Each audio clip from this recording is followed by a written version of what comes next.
Tushda Damas mashinasini ko'rishning ta'birlari.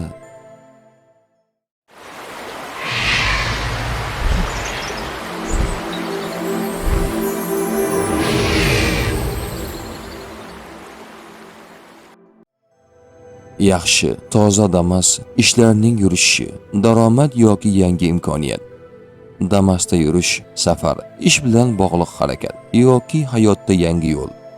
Damas haydash, o'z mehnatingiz bilan daromad topish, mas'uliyatni o'z zimmangizga olish. Damas odamlar bilan to'la bo'lsa, qarindoshlar, tanishlar yoki jamoa bilan bog'liq voqea.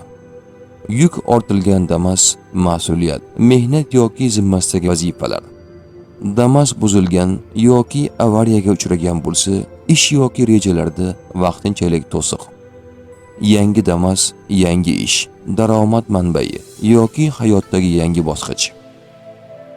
Tush ta'biri bashorat emas, barcha narsani bilguvchi yagona zot Allohdir. Ko'rgan tushlaringiz ta'birini bilmoqchimisiz?